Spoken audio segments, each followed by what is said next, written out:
standing outside CNN's world headquarters in Atlanta, Georgia. My name is Carl Azus, and I welcome you to CNN Student News, kicking off its 2011-2012 school year.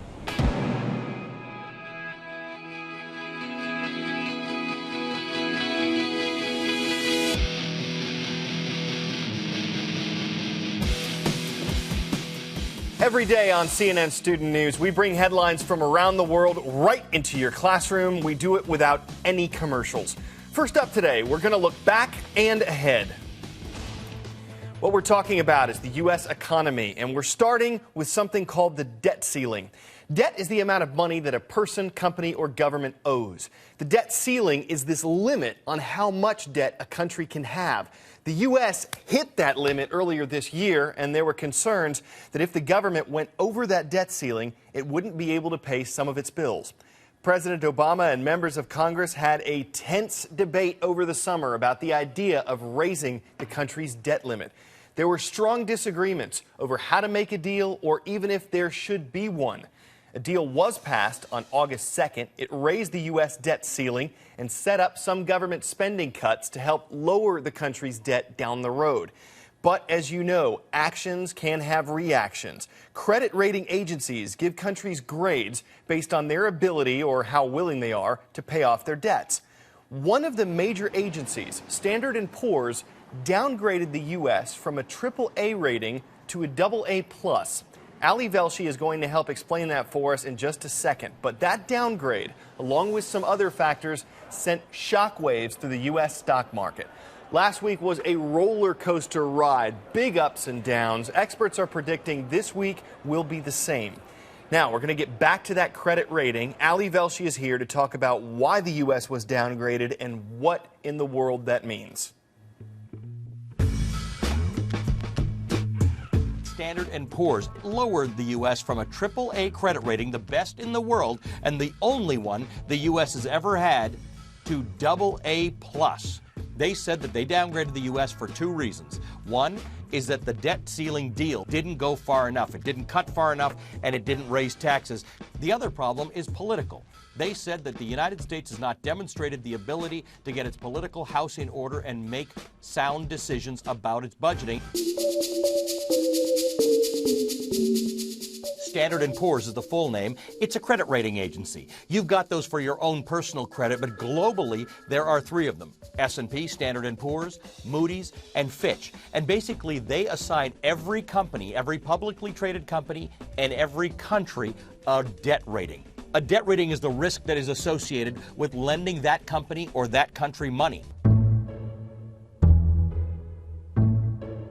You know, prior to this whole debacle, I think most people thought AAA was a battery size. Let me tell you what the difference is between AAA and AA+. AAA credit rating means extremely strong capacity to meet its financial commitments. That is the highest rating that S&P can give a country or a company. AA+ means very strong capacity to meet its financial obligations. That differs from the highest rating by just that little word: extremely strong and very strong. Even after a downgrade of the U.S. credit rating, the United States could borrow at a lower interest rate than it could before the downgrade. That's because, comparatively, the U.S. is still one of the best and safest bets out there. All right, our next story today. A freakish accident is how Indiana Governor Mitch Daniels described what happened at the state fair this past Saturday. Around 8:45 p.m., a police captain got on stage to warn the crowd to find cover. Just minutes later, a powerful storm blew in, causing the concert stage to collapse. At least 5 people were killed, dozens of others were hurt. What was good in all of this, though, was that many people who weren't hurt rushed into the area to help. Witnesses said folks were trying to lift the scaffolding back up, while others searched for victims and pulled people back out of the wreckage. See if you can ID me. I'm an African nation that got its independence from Britain and Italy. I'm located on the Horn of Africa, between the Indian Ocean and the Gulf of Aden. My capital is Mogadishu, but I don't have a permanent national government. I'm Somalia, and I'm home to around 10 million people.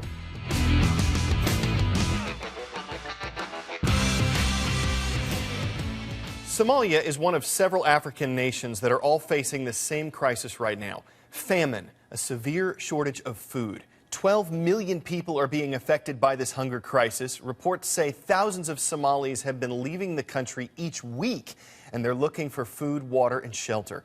Aid workers in Somalia and other countries in the Horn of Africa are working to help the victims of this famine. The United Nations says many of these people, especially in parts of Somalia, need help immediately. But that aid costs money. The UN estimates it'll take about $2.5 billion to deal with the crisis. Right now, only about half of that amount has been donated. This famine's happening halfway around the world, but there are ways for you to get involved. You can go to our homepage, cnnstudentnews.com, scroll down to the Spotlight section, and click the link that says Impact Your World. That's how you can find out how you can make a difference. Time for the first shout out of the school year. What Professional Sports Hall of Fame is located in Cooperstown, New York? If you think you know it, then shout it out. Is it baseball, basketball, football, or hockey? You've got 3 seconds.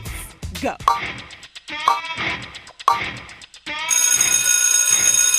Cooperstown is home to the Baseball Hall of Fame. That's your answer, and that's your shout out. The players enshrined in Cooperstown are some of the best ever to take the field. But down in Acworth, Georgia, there's a group of young ball players who are excited just to get out on the diamond. Randy Kay has this report on the field that helps them realize that dream. 8-year-old Justin Millwood is one of more than 100 kids who participate in the Horizon League in Acworth, Georgia. This Field of Dreams is a specially designed rubber field so kids with disabilities can play baseball. And all of this would never have been possible if not for a generous donation. Between public and private partnerships, we were able to raise about $500,000 to $600,000 right off the bat. Most of that was catapulted by an anonymous $250,000 donation.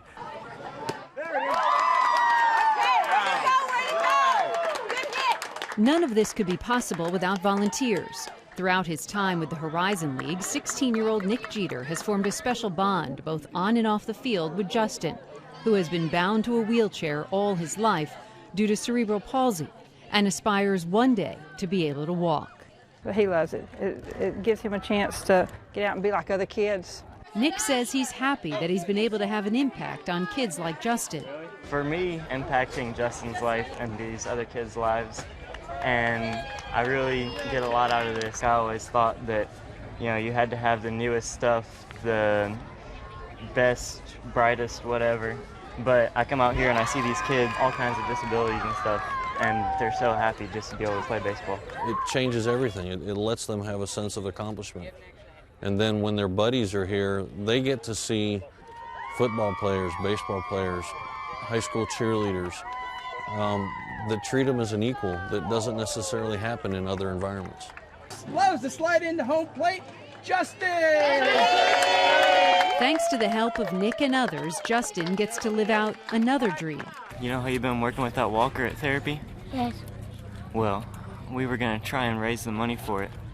And guess what? What? We got somebody to donate the walker for you, and they've already bought it. And it's on its way. That's so great, Justin. You're going to be able to walk. Isn't that cool? Yes. I love seeing Justin smile, and every day that's the last thing that I see when I leave here. This makes a special moment even better on this Field of Dreams. It's really great. Randy Kay, CNN, Atlanta.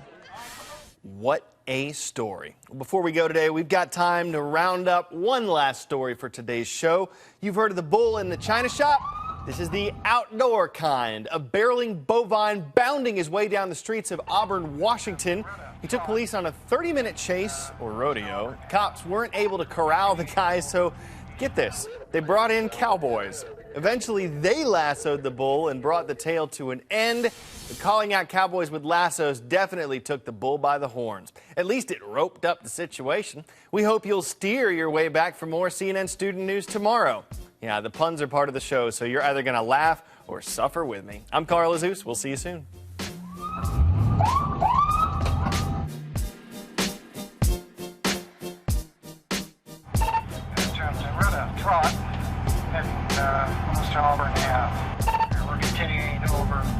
We have a plan to corral this guy, or are we just going to keep chasing him? Looks like a TPD rodeo.